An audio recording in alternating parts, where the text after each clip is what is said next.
Okay, friends, we're back again. It seems like it's only been a couple of days, or perhaps it has. But on behalf of the Buddhist Association of the United States, the Chuanyan Monastery, and the Wuju Memorial Library, I am pleased to be here with you for our Pali Summer Intensive. I believe this is already number 14 in our series. We're in our second set of classes this summer.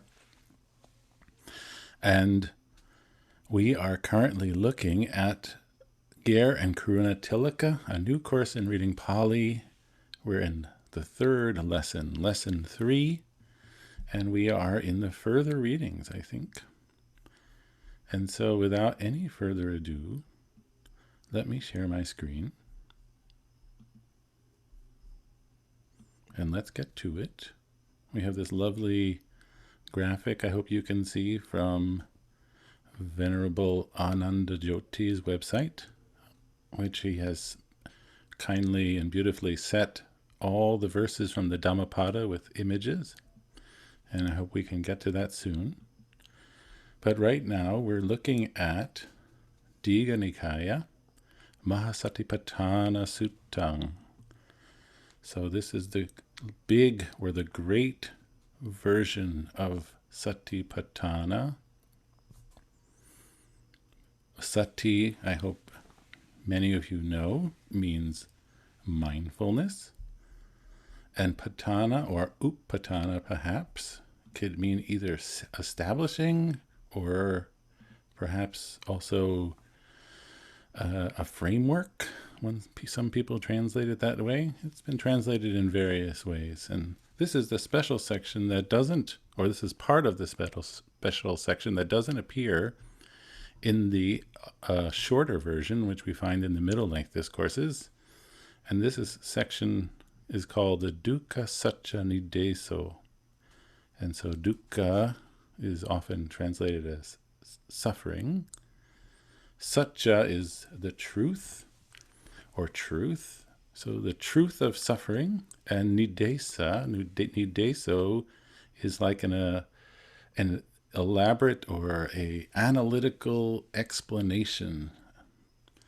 So a further explanation. And we looked at this last time, and so this is a little bit of a review.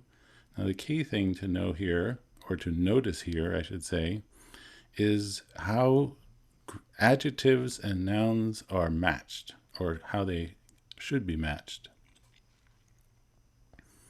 So our first sentence, our introductory sentence, idang kopanabhikave dukkang aryasatchang. So first notice that dukkha can function both as an adjective and a noun. So as an adjective, it would be something like painful or unpleasant. And a noun, it could be something like suffering or unsatisfactoriness, a noun. And as a noun, it's a neuter noun. And that's what we see here. So this is the subject of this sentence. This is the nominative. And idang is the this, which is the neuter demonstrative pronoun going with it. And it's further being described as Arya Satchang, the noble truth. In English, we translate it as the noble truth of suffering.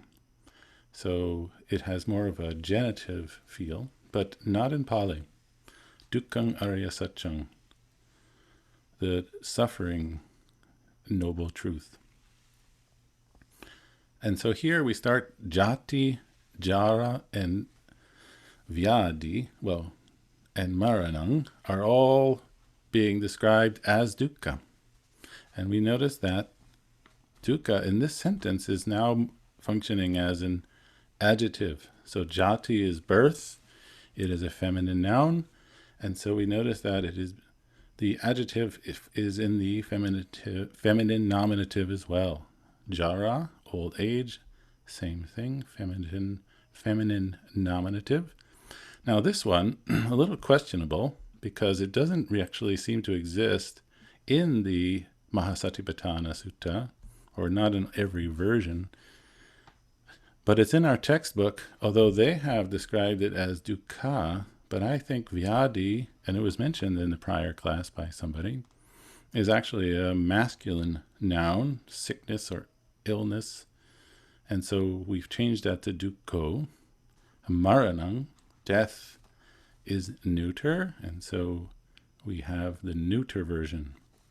So we have all three possible genders represented here, matching the nouns. And then we have a little bit of skip. We have appyehi sampayogo pidukko. So the word sampayogo, the nominative, means association, and it's being equated with dukkha, dukkho, masculine, and it's being described association with appyehi, which with what is not dear. It's a negated in, I guess, the instrumental plural. So association with what is not dear is dukkha. Also, pyehi vipayogo pidukko. So vipayogo is separation. It's the opposite. Separation from pyehi, I guess this would be ablative, plural, is also dukkha, or dukkho, of course, because we are matching vipayogo and dukkho. And now we have the slightly more tricky construction here. Yang pichang nalabati, tang pidukkang. And so here, the verb is labati, to get. So to not get, or not getting, and then the object of that is yang ichang. The P here is this P that we've been having all along in this reading, but it's been connected together for ease of reading. So instead of P ichang, we just have one that has dropped out, and we have pichang. And so this word ichang is related to the verb which you probably all know, ichati, to desire, to want, to long for. But this is the noun form. Icha, what one desires, what one longs for. And it's in the accusative, as well as this relative pronoun. So not getting what one desires, not getting what one longs for. And then we have this relative clause, the yang, and the rest being completed by the demonstrative clause, tongue, that. That too is dukkha. That too is suffering. And then the final sentence, which is a summary. So that makes me wonder why perhaps this P is here, because it's not an also statement, in fact. It's actually much more of an independent summary. But in any case, we do have the P, and we have this special word, sankitena, which looks like it could be a word in the instrumental case, but it really seems to be functioning adverbally, or indeclinably, I should say. It doesn't seem to change, and it means in brief, or in summary, or in short.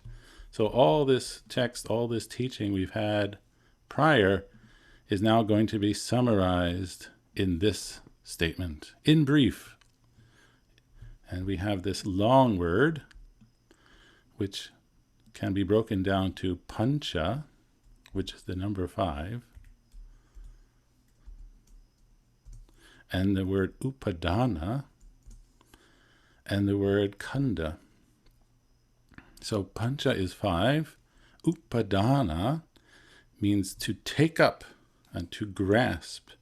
You probably recognize the word dana in there, which is related to the root da, to give, and dana is giving, but then the meaning is reversed by that long a, adana.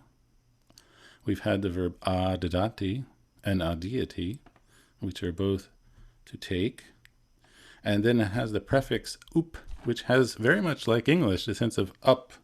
So taking up.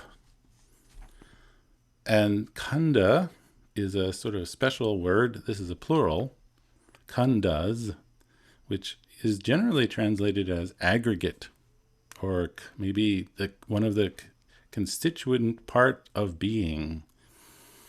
And so this somewhat technical word, panch upadana kanda, has the sense of the 5 aggregates subject to clinging. So the 5 parts of what a person is, all of that is suffering. Panch upadana kanda pi dukkha. Okay, and so that's our second reading. Are there any questions about this reading? Anything that didn't seem clear? I can take those questions now. Okay, we have Pat with a question, please. Yeah, I was just wondering about when icham becomes a noun like that, that's a neuter? It's a feminine.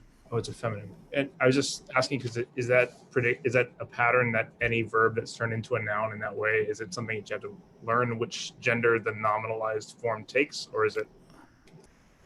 Yeah, I don't think it's so consistent, but the case is accusative. It's the object of the verb lovati. Okay. Yeah. And that's why it has the ong ending. So it's not a neuter nominative. It's a feminine long a noun in the accusative. I guess that one wouldn't give away the gender anyway. No, it's in a sense. That's right. In a sense, the gender is not so crucial here for us because we recognize it as an accusative. Right. Okay. Yeah. Thank you. You're welcome.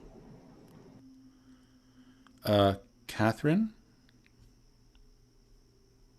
Yes, Stephen. Hi. The last sentence has Samgitena Panchu Upadana Kanda Pi Dukkha. This Yes. dukkha is with the long A. Yes, why? Plural. Yes, because there are 5 aggregates. Panch upadana. I just wonder what case is it? It's okay. nominative plural. You. Right. Yes. Okay. Plural. Okay. Thank you. You're welcome. Thank you. Okay, now we have Lim Kim Hung. Yeah, Stephen, can you hear me? Yes, I can. Yeah, I'm just curious. Why is it that they have to combine the word, the long word Panchu Upadana Kanda, instead of what you have just now separate? Why are the words confusing? You get, yeah. Why? Well, I think it's a way, it's a feature, it's a characteristic of both Sanskrit and Pali to put as many words together as possible. It's just, it seems that's what the language likes. And maybe because if you were to recite it, it would kind of flow out of your mouth better if it was all one big, huge word. And so the reason is not to make students of Pali nervous and confused. It's rather, I think, more of a feature of the spoken nature of the language. So instead of pancha upadana kanda, I could say pancha upadana kanda. And it's sort of more musical and more flowing. That would be my theory. And I think probably the reason why there are 2 Ks is because there's the Sanskrit version of this word is skanda. If I could...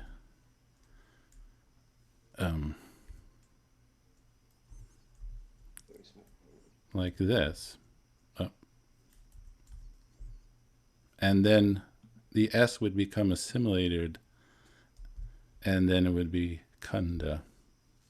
So sometimes we see compounds with these double consonants, and they usually have this kind of hidden Sanskrit in the background. But we'll talk more about that later. Does that answer your question? Yeah, sure. Okay. Thank you. Okay, Thank you. You're welcome. Okay. Okay. Then I think we can go on to our next reading, which is a little bit more of a later style, perhaps. It's from the Milinda Panha. These are the questions to King Milinda. We had some of this earlier. And it's a sort of para-canonical text. Not all traditions include it in their main body of Nikaya. And what it is sort of a teaching dialogue between a king named Melinda and a monk named Bhante Nagasena. And this is a section which is called the Vijana Lakhana Panho.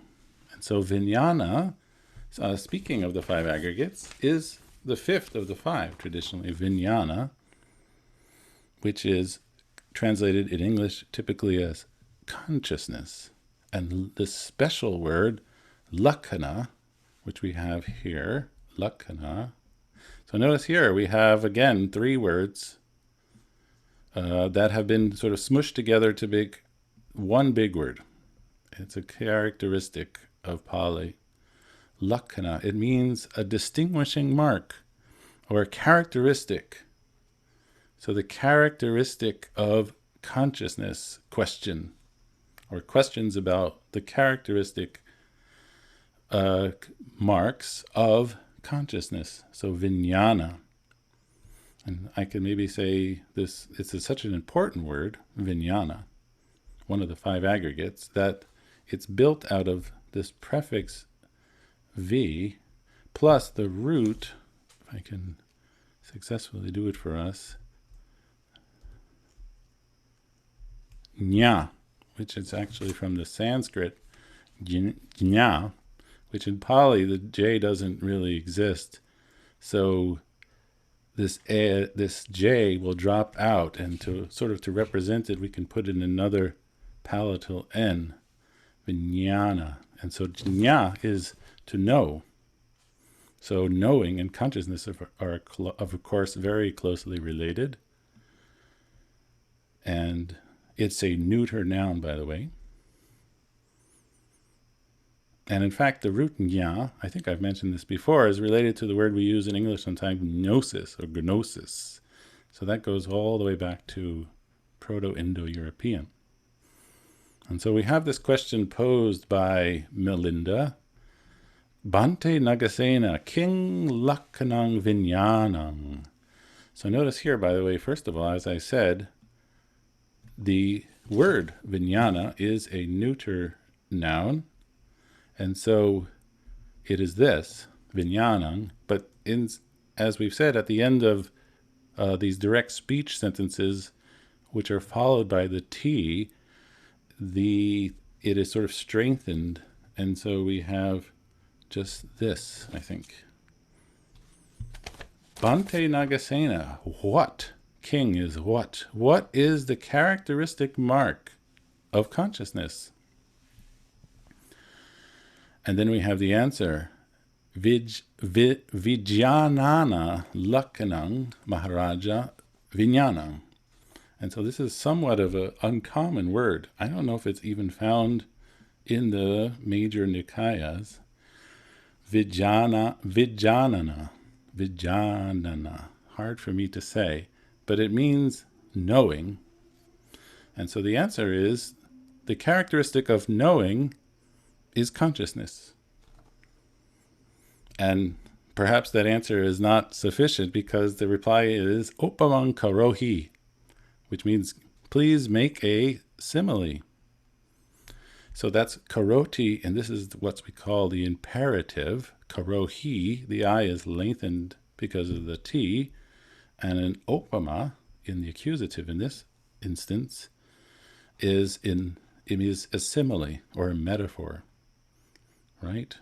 Okay, and so here comes the story, which is a very characteristic way that things are taught in the Pali Canon. First, there's sort of a metaphor or a story about something, and then that story is applied into the actual sort of core teaching.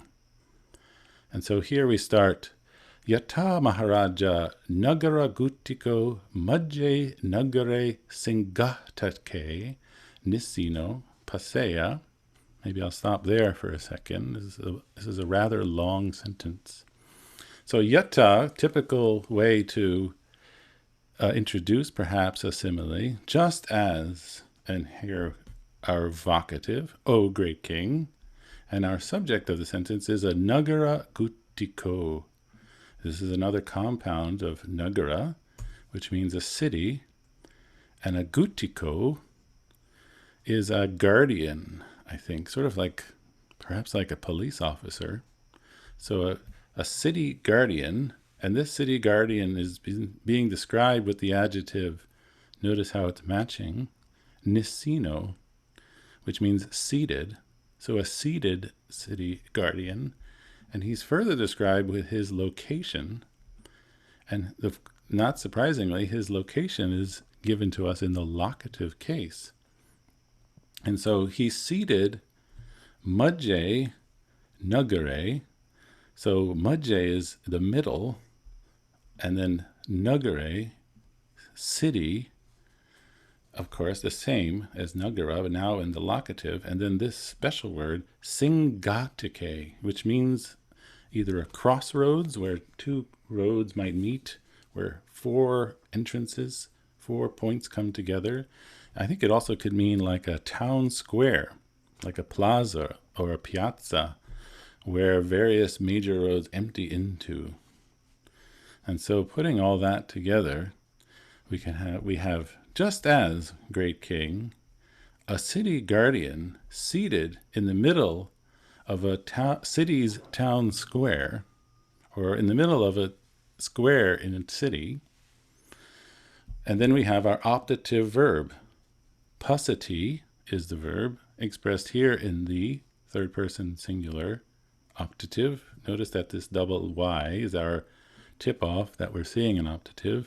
Pasea, might see, or would see, because this is a simile. This is like a hypothetical idea. It's not really a description of a fact. So we're using the optative here to express that conceptual, hypothetical idea.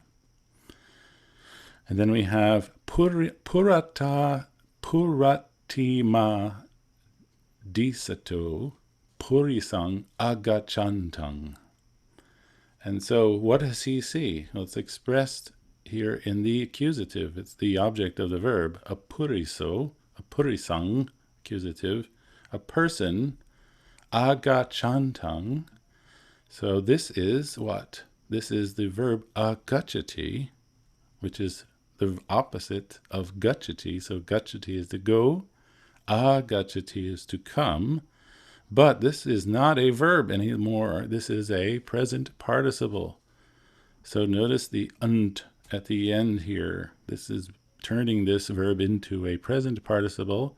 And notice that this participle is being declined to modify purisang. So coming, a person coming, puratima, from the eastern disa direction, to. So to is one of those ablative suffixes. So coming from the eastern direction. And then we have another one. Notice it's interesting that the verb seems to be coming at the beginning of the line of text. Pasea dakina disato purisang agancantang. So here we have from the southern direction. And then we have pasea pachima disato purisang agancantang. Right? So that would be the western direction. And finally, pasea uttara disito purisang agachantang, from the north direction. And one thing I want to point out, which I sort of dawned on me after looking at Pali texts for a while, is that it seems to me that the ancient Indian way of thinking about directions is a little bit different than how I might naturally think about directions. Because for me, when I think about my front direction, I always think about that being north, even if it's not really north. But I always think about my front direction being north, and then to my right, that would be east, and behind me, south. But it seems to me that, and I've kind of made this simple compass thing, that it seems like the first direction in those times was east, which is maybe not surprising considering that's where the sun would come. And so my back direction is actually west, and my right would be south, and my left would be north. And that's exactly how this is presented in our sutta. So that seems an interesting thing. Okay, now moving on. Okay, so that was our simile. Now we have the application of the simile. Evam eva ko. In the same way. This is telling us now we're getting the application of the simile. Yancha puriso chakuna rupang pasati, tang vinyanena vijanati. So, here we have that form, but the subject of the sentence, I should say first, is a person is expressed as the subject, puriso, pasati, and then we have yang cha rupang, that form which a person sees, and then we have chakku, which is the typical word for eye. This is the a you noun word, and so it is being declined in the instrumental, chakuna. So a person so I would translate this as that form which a person sees with the eye. So the young here, which is young with cha together. So originally this, you should keep in mind that this is originally young cha. And that young is being completed here with this tongue. But young and cha put together, the nasal moves to this palatal nasal, yang cha, because it's easier to say. So yang cha rupang, that form which, because this is relative, a person sees, chakuna, by eye or with an eye, tongue, that. Of course, this is still as a pronoun referring to the form, rupang, vijanati, that person knows it, vinyanena, with consciousness, instrumental. So here, again, my translation would be that form, yang cha rupang, which a person, puriso, sees, pasati, with the eye, instrumental, chakuna, tongue, that, again, that's referring again to the form.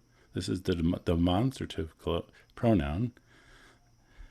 He knows, vijanati, and then vinyanena, with consciousness or by consciousness, instrumental. Okay? And maybe we can have a volunteer to do the next sentence or two, because it's very similar.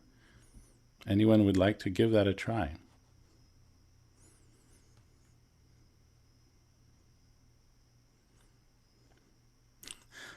So far, not. Oh, there they come. Okay, I was getting a little nervous. I thought maybe I was disconnected. Okay, let's try Pat. Pat, are you there? Yeah, two in a row. Okay, so we are, let's see, we're up to Yancha Sotena, right? Okay, so first, just read it for us. Yes, please. Yancha Sotena Saddang Sunati Tang Vinyanena Vijanati. Good. Okay. So let's hear your analysis. So this one is all about hearing. So Sotena by the ear, Sadang is sound. Yes. And then Sunati would be the person hears. Or, yes. He hears. So as he hears sound with the ear. It's young cha, because the cha now is the and, because this is a series of 5. So this cha we could maybe translate. So, and this sound which, right? That's the young cha sadang. Okay. And then the verb, sunati, he hears. And then what is sotena? It's the instrumental singular of ear. So Yes. by the ear. Right, or with his ear, either one. And then tell me about tongue, the next. So tongue then is the demonstrative to go with yang. Yes. And what is it standing for? Um, What is it referring to? Is it the sound? Yes, I think so. Or it's Yeah. yeah, that's the point of comparison, I guess, that is they're saying then that by consciousness he knows, or it He knows it by consciousness. So the sound that he hears with his ear, he knows that sound with his consciousness. Because remember, at least in Buddhism, one cannot be conscious of nothing. Or in other words, consciousness only exists when it is conscious of an object. Consciousness arises when a sensory object impinges on the sense base. And so here it's telling us that sound heard by an ear, that is consciousness. That is ear consciousness, right? So I think you got it right. Okay, thank you. Okay, now we could try Jillian. Good morning. Good morning, Stephen. I think we're up to Yancha Ganina. Or you have a question? Well, yes, I think we're up to that too. I know the next line is about taste, so this one has to be about smelling or touching, and I think it's smelling. Is that right? Yeah, a gandang is a scent or an odor. Okay, super. Now, Yancha Ganina Gadang Gayati Tang Vinyanena Vijanati. Mm-hmm. That smell or scent, Mm-hmm.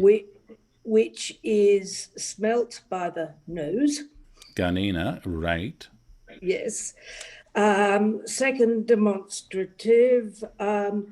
So it is that which consciousness knows. Or that, which is the scent, he knows that. Vijanati. Oh, through consciousness, because it's instrumental. Yeah. With or by consciousness. How does he know the smell? He knows the smell vinyanena. Through consciousness, through smell consciousness, we can say. Right? Or scent consciousness. That's how he knows the smell, through his consciousness. Very good. Thank you. Thank you. Okay. And now we have Biakra. Hi, great. Hi. Is it morning or evening for you? Sorry. It is the middle of the night. It is so this usually starts at 1:15 a.m. for me. So. Wow. Well, you're a very diligent night person. Yes. So tell me about the next one. Okay. Yancha Jivaya Rasang Sayati Tang Vinyanena Vijanati. Mm-hmm. Okay. So that which with the tongue, is that right? Well, what is the young pointing to? Oh, so that's so yang is pointing to the taste. That's right, the rasang. Yes, right? That's right. That taste.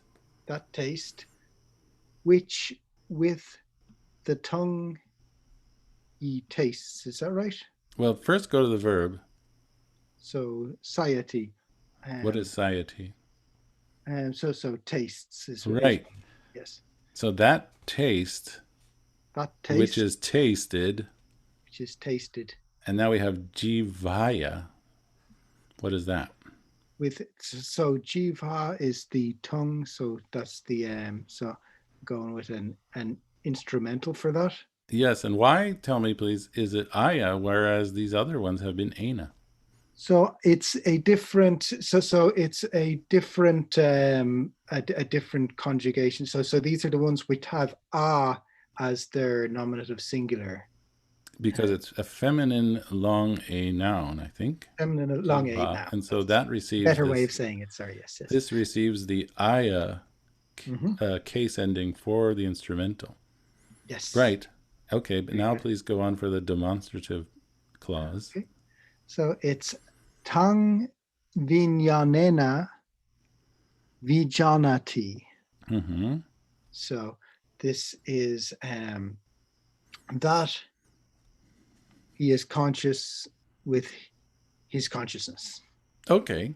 Or that he knows that with consciousness. He knows that with consciousness. Yeah. Right. Very good. Thank you. And thank you for your wakefulness. Thank you. Yeah. Okay. Now we have Irene for our next one. And I think we're up to Potabang. Are you there? Yang cha, yes, Stephen. Okay, great. Yang cha kayena pottabang pusati, tang vinyanena vijanati, yang cha manasa dhammang vijanati, tang vinyanena vijanati. Yes. So tell me about this. That which is felt by the body. Yes, or Body? that touch, which is... That touch, which is felt by the body. Yeah, so touch, felt would be pusati, felt kayena, as you've said, by the body. Very good. Go on.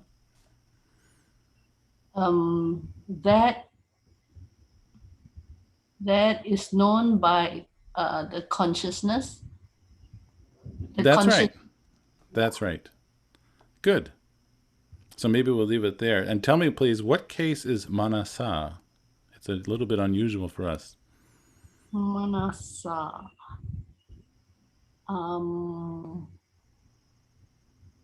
Ablative? No, but I've jumped a sentence. Sorry, but it's not ablative. But would you like to do this next sentence? Yancha manasa dhammang vijanati. Yeah. So tell me, have you done this one? Did you look at it? Yes, I looked at it, but I've forgotten. Okay, I'll tell you. So that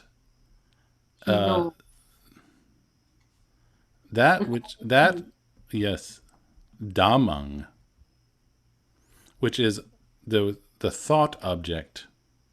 So the dhamma, the thought object. So we've had all these sense objects, touch, taste, smell, etc., visual objects. But now we have mind objects. So it is a dhamma, means a mental object, and the word is manas, and the declension for that for instrumental is manasa. And I think that's on I put this note in, that would be found sort of outside of our chapter on page 85. So that is known by consciousness. So is that now clear to you? Okay. Mind object, is it? Yeah, Dhamma. Yes, thank you. Okay, good. Thank you. And maybe we can have the last two sentences translated by Christopher. Okay. Evam ko Maharaja Vijanana Lakanam Vinyananti Kosi Bante Nagasenati. Kalosi Bante, yeah. Kalosi Bante Nagasenati. And so thus, great king, the characteristic of knowing is consciousness. That's right. So what case is Vijana, Lakanang, and Vinyanang? What case are those two words in?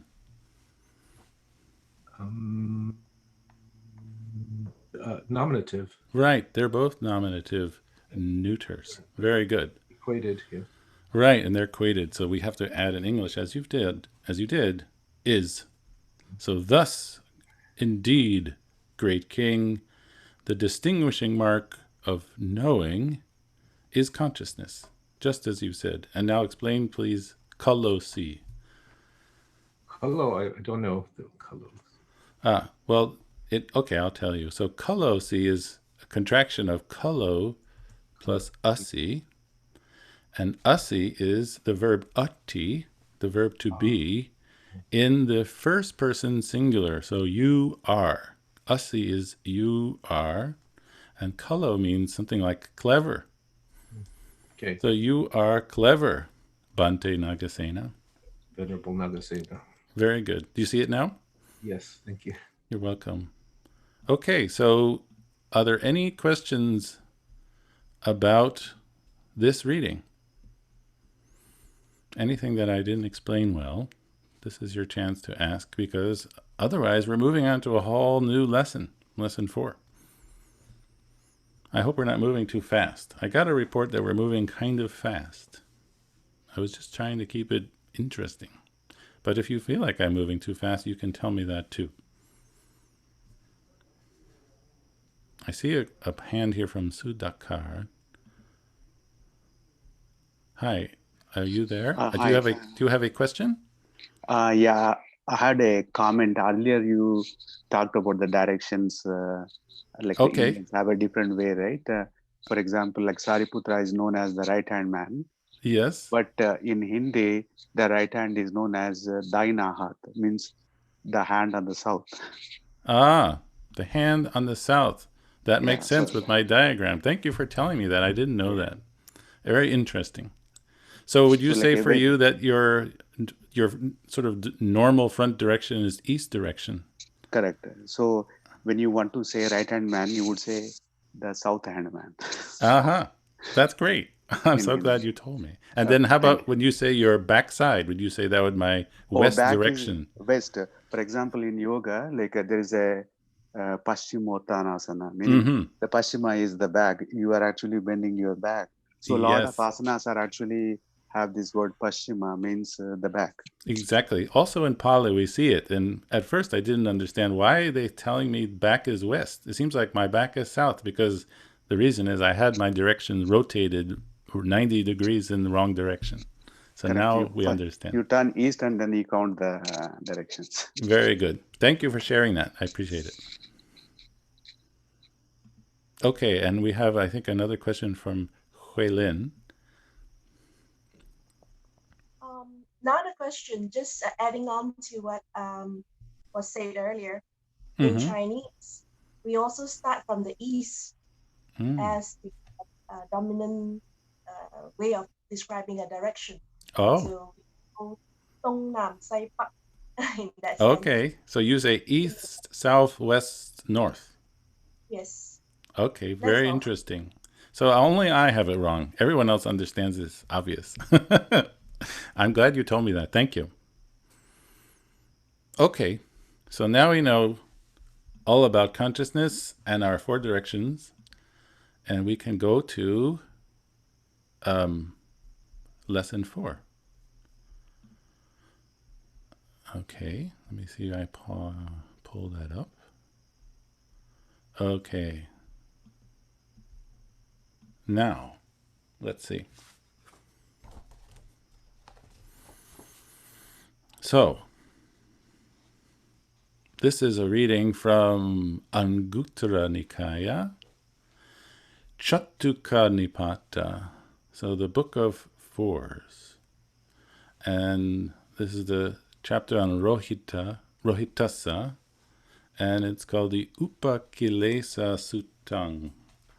So Upakilesa is actually similar to Kilesa, which in Sanskrit is klesha, which means a defilement in English. It means sort of like a tangle in the mind, which causes us to do something bad.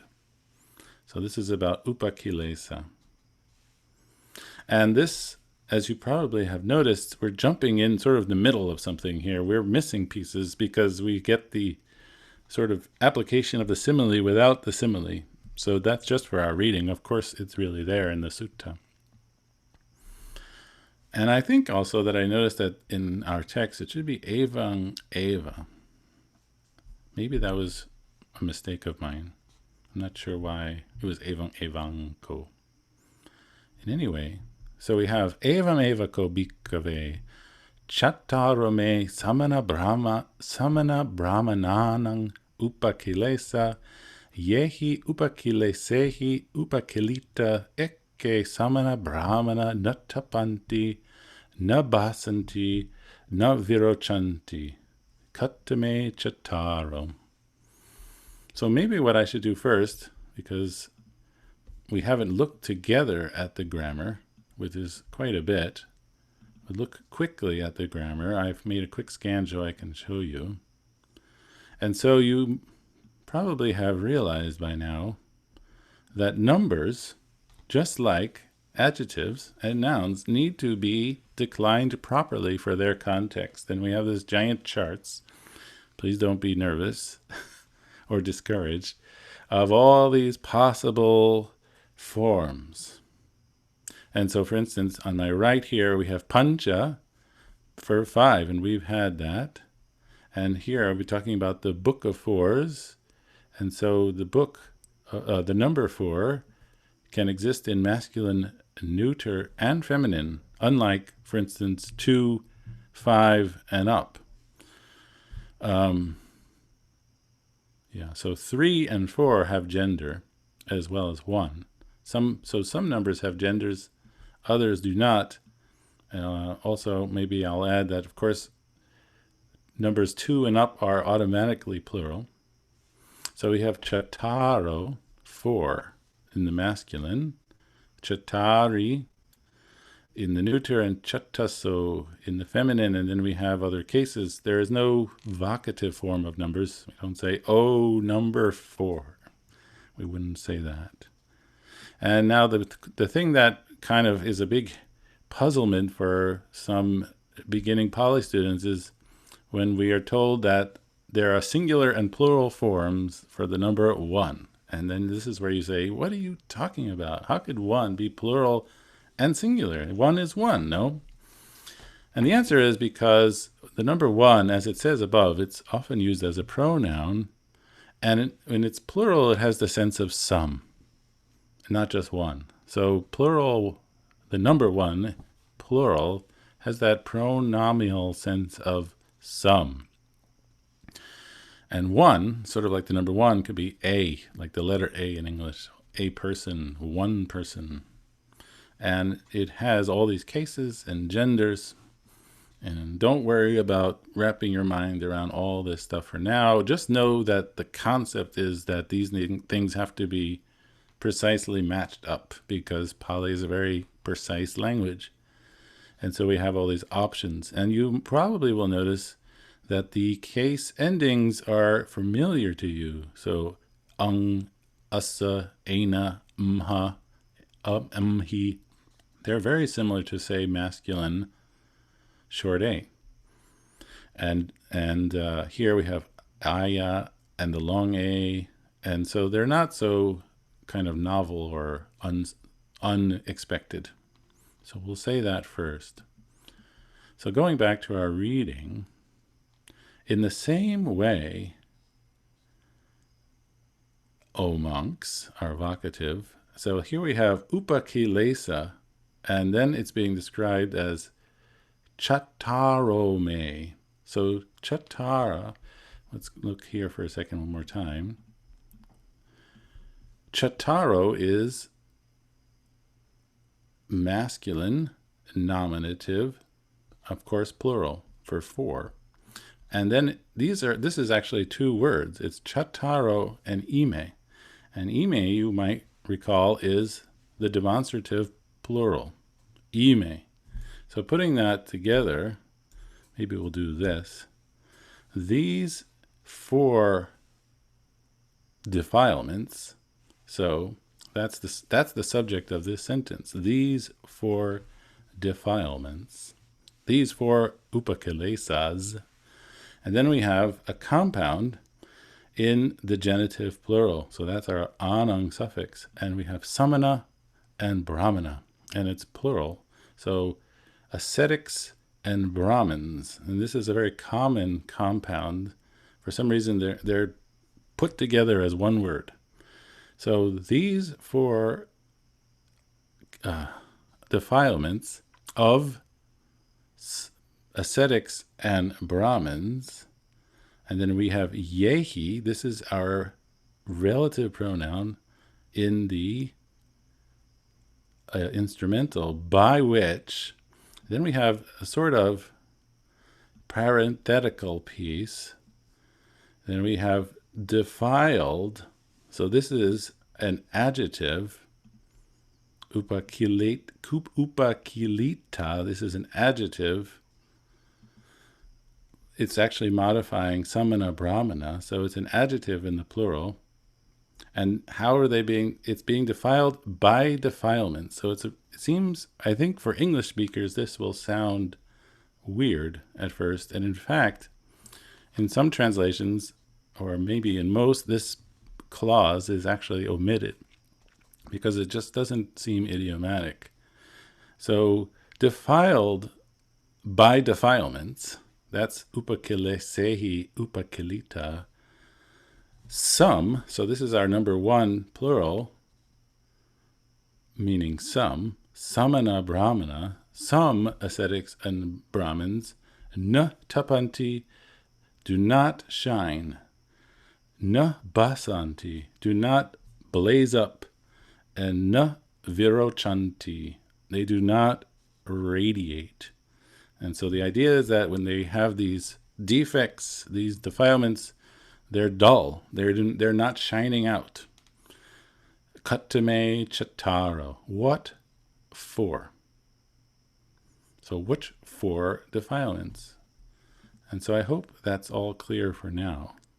You might wonder, when you see this word basati, you might say, wait a second, just a few classes ago, you were telling me that basati meant to speak, to say, and now you're telling me that it means to shine or blaze up. How can that be? And the answer is that because, as I've said for other words, I think we had deepa in this case, where two different Sanskrit words get sort of boiled down or resolved to one Pali word. And so they're homonyms, but they have totally different meanings because they're actually totally different words.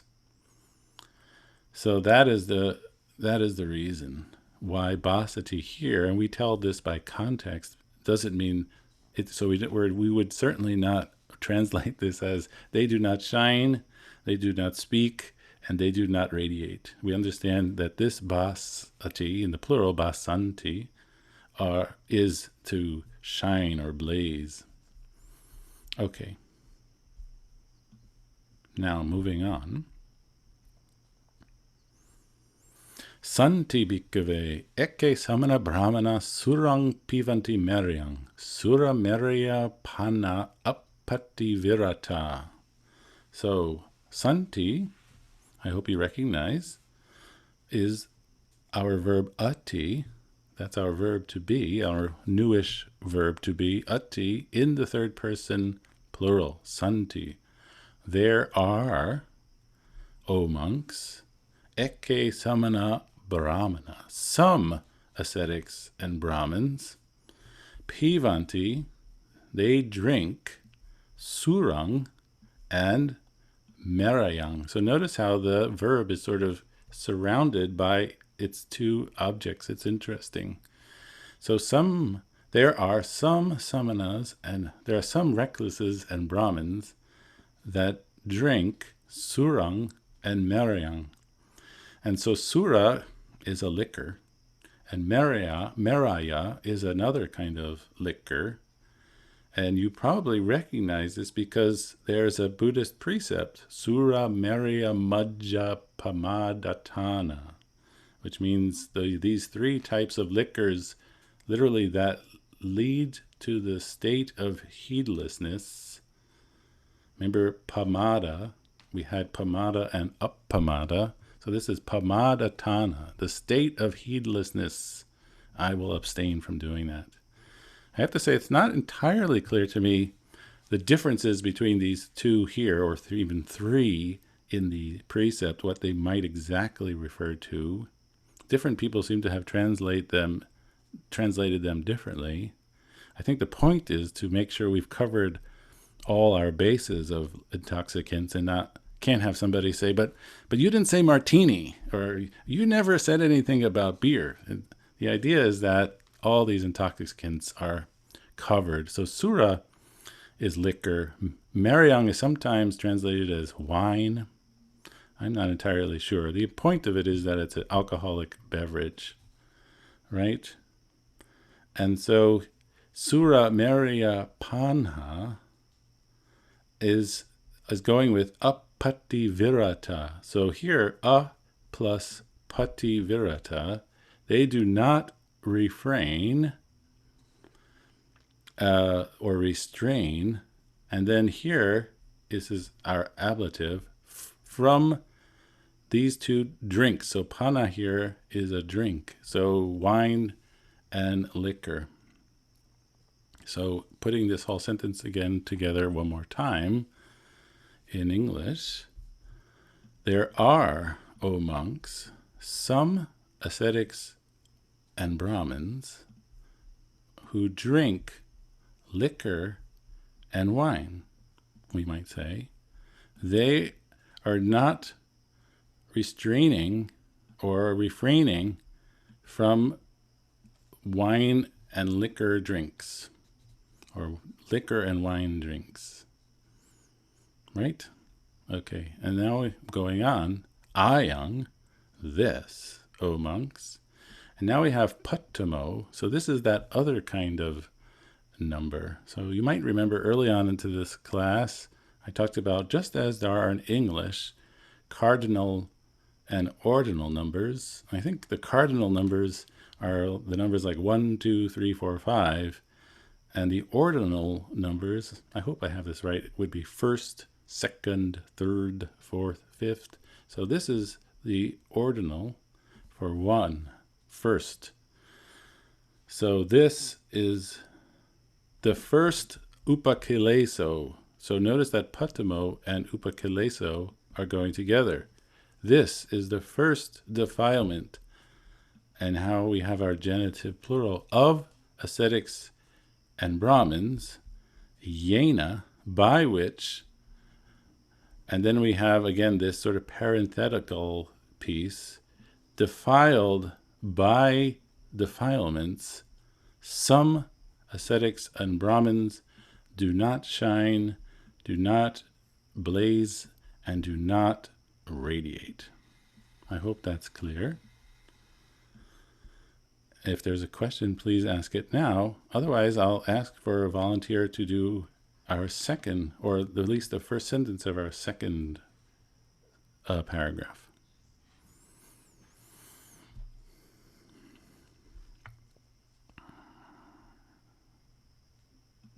Christopher, do you have a question?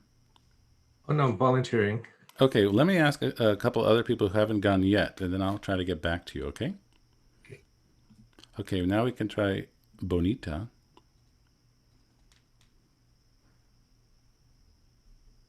Are you there?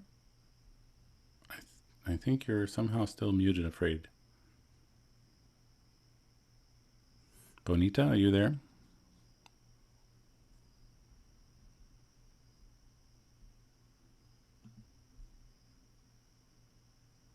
I'm afraid, I think you're unmuted now. Can you hear me? Yes, now I hear you fine. Okay. Sorry. Good. Sorry Great. about that. No problem. Which one do you want me to read? The sentence that starts with santi and has mettunang damang. Okay.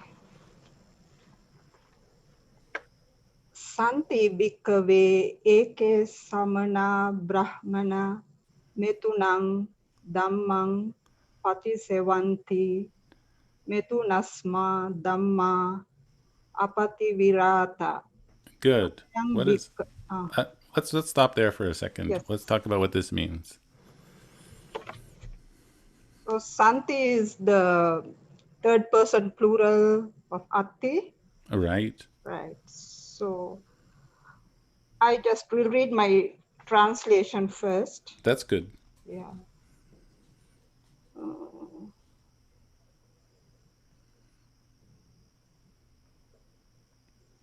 monks, there are few Brahmins and recluses Yes. who engage in sexual misconduct Yes. and do not refrain from engaging in sexual misconduct. Exactly. That's how I kind of understood. No, that's exactly right. Yeah. So, Ekke Samana Brahmana, some ascetics and Brahmins, I'm just repeating what you said, it was all correct. Patti sevanti, so that's the plural. They indulge in metunang, that's sexual, and dhamma is like an action, of course, but it means here like sexual acts. Yeah. And they do not appati virata, so that is would be an adjective, I think, going with samana brahmana, and then again we have the same words. So could you read then now the second sentence? Yeah. Ayam bhikkhave dutiyo samana brahmana nam upakilliso yena upakillisena upakilitta eka samana brahmana na tapanti na basanti na virochanti. Great. Your pronunciation is much better than mine. Thank you.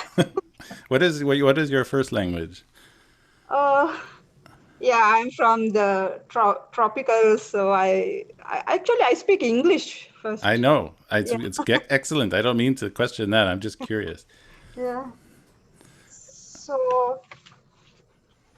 So tell me what this means. So this Dutiyo is the third. No, not the third. Oh, second. Second. Sorry, second. Yeah. I translated it as monks. This is the second obscuration by which a few of these Brahmins and recluses do not glow, do not shine, do not dazzle. I just kind of...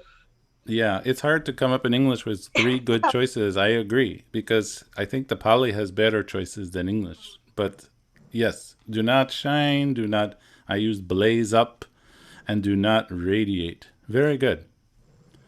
Okay. Thank you. Thank you. Okay. And now I think we are up to Tet. Hello. Hello. Is it good morning? Yes, good morning. Good morning. So tell me about Jata Rupa Jatang. Rupara Jatang, sorry. Tell me, first read the sentence. We have this by the way, speaking of long Pali words that strike terror in the hearts of Pali students, we have this one, which you have the pleasure of reading for us. Thank you. Thank you. Santi Bhikkhave Eke Samana Brahmana Jata Rupa Rajatang Sadiyanti Jata Rupa Rajata Patikahana Apati Virata. Good. So what does that mean? Let's take it slowly. Shall I start from the beginning? Yes, but you could just tell me, if you just tell me your sort of English translation, I'll try to point it out on the text. Okay. Santi is like exist, the third person plural verb. There are. All right. Eke Samana Brahmana, some recluses and Brahmins. Right, now let's go to the verb. The verb is sadhyanti, receive. Yes. This is also the plural verb. Yes. And then the object of the verb is jata rupa and rajatan. Yes. I checked the book and jata rupa, it says the gold. Yes, it's one of the words for gold. And rajatan is like non-gold silver coins. Yes, I think it's silver. So jata rupa is one of the words for gold, It's not, I think the more common word is suvanna, but also jata rupa, and it's sort of joined together, and it has the sense of money, of course. And now explain to us this next word, this big compound. Jata Rupa, the gold, Rajata, the silver coin, so money, Patigahana. It's like the state of receiving. Yes, and what case is this? I think this is ablative. Yes, I agree. And explain then appati virata. What does that mean? Apati virata, pati virata is restrained from. Yeah, so it's negated. So negated without restraining from. That's right. So they do not restrain from accepting or receiving gold and silver. And tell me, please, what case is apati virata in? Apati virata. Why does it have that long A? Yeah, I was curious if it were present participle. No, I don't think so. I think it's an adjective going with samana brahmana. It's describing them. So these samana brahmana, these recluses and brahmins, and they're being described as apati virata, not refraining. And then from, as you've said, the ablative, from acceptance or accepting gold and silver. Very good. Okay, maybe we'll try another person because we have a few more hands for the next sentence, if that's okay. Okay, I think we have Ken. Okay. Ayang bhikkhave tatiyos samana brahmanam upakaliso yena upakilisena upakalitha eke samana brahmana na tapanti na basanti na virochanti. Yeah, you missed one syllable in this super long word. Samana brahmanana. No. Okay. What case is that again?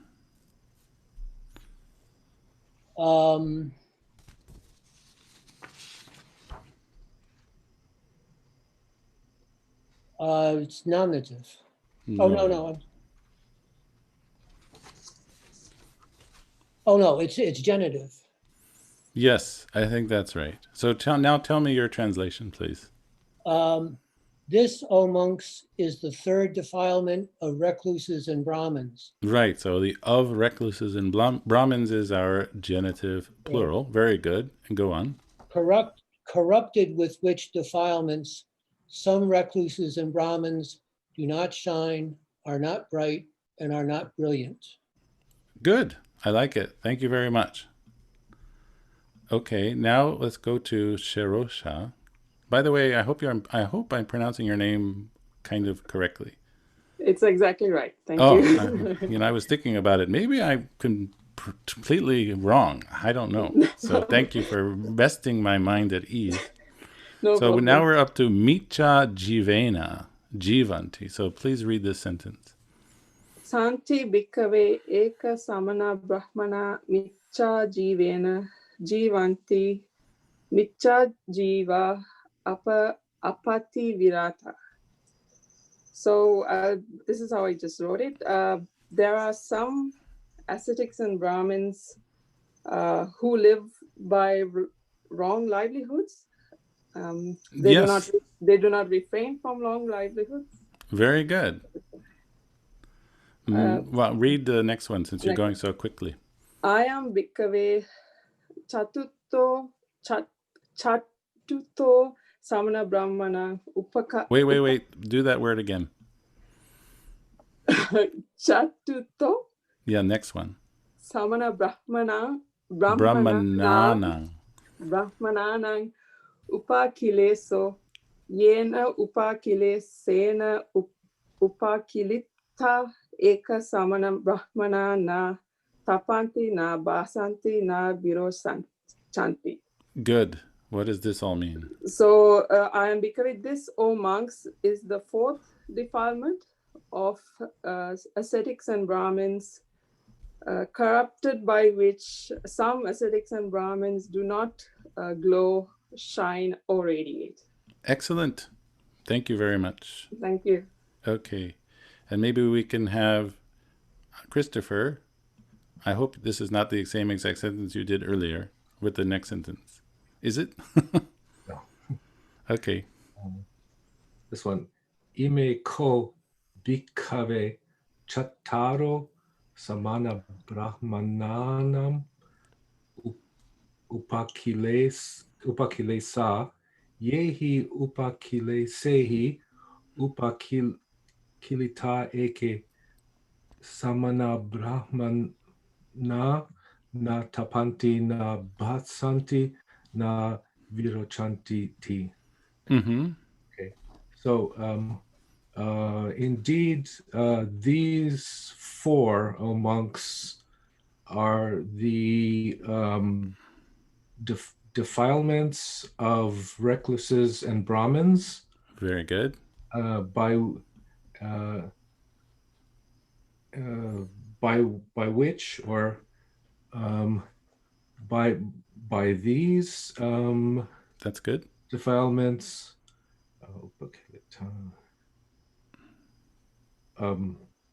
So this is that sense of defiled by defilements. Yes. So by these defilements are defiled some good recluses and Brahmins, defiled by some recluses, defiled by these defilements, some recluses and Brahmins do not shine, do not glow, do not radiate. Good. So yes, very good. As I've said, this piece, which sounds strange in English, is sometimes omitted in the translation, but it's interesting to look at, I think, in the Pali, because it's sort of a different way of expressing oneself than we're used to. But good, thank you. Like by these downfalls, they are defiled. Yeah, or defilements. They're defiled by these defilements. I don't know. Okay, now let's look quickly at the verse, which finishes this sutta. Surang pivanti merayang pati sevanti mettunang rajatang jata rupangcha sadhyanti avidasu.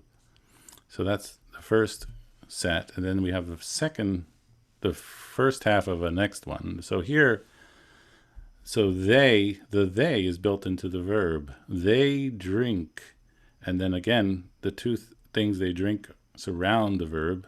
So liquor and wine, and then pati sevanti, they indulge in mettunang, sexual activity or sexual acts, and then we have here the verb is sadhyanti, they accept silver and gold. Notice how the word order changes in the verse, probably because there's a meter going on, which I'm not very aware of, which means that the syllables have to be fit and stressed in a particular way. And now the next one is actually the subject of this whole thing, adivasu, the ignorant ones. So that's who is doing everything described above. The ignorants, they drink liquor and wine, they indulge in sexual acts, and they accept gold and silver, or silver actually and gold in this case. And then simply here, Mitra jivena jivanti ekke samana brahmana. So again, we have our poetic reversed word order. Some ascetics and Brahmins live by wrong livelihood. So that is just a sort of a verse recap of what we've been studying. Okay, I think we are out of time once again, so we will have to continue next week with Supavasa Suttang. So Supavasa is a young woman. She's referred to as the Kolian daughter in the text, and we'll look at that next time. So any final questions about what we've covered that was left unclear. Otherwise, we can call it a day here. I don't see any questions. Okay, so I thank you all very much. And just quickly, I will announce that as going on for this extended period, Bhikkhu Bodhi continues giving his, in the East Coast of America, Saturday morning sutta study of the Anguttara Nikaya. And in fact, he is up to the Book of Fours right now, and I highly recommend that. I also highly recommend looking into his upcoming, what we call here Labor Day weekend. It's the September 4th, 5th, 6th, and 7th Abhidhamma Retreat, which will be conducted entirely online. And it is a look at a section of the Visuddhimagga, that's the Path of Purification book by Buddhaghosa, on the stages of enlightenment. And all his lectures, and I think almost everything, will be live streamed to YouTube.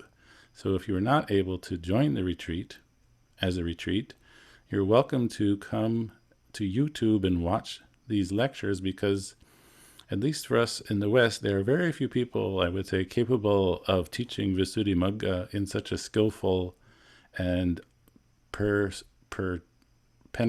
way. He is really knowledgeable about these texts. So I thank you all very much, and I look forward to seeing you all next week. Thank you again for all your hard work, and I'll see you next time. Thank So you. bye-bye. Thank you very much. Thank you, Stephen. Thank you.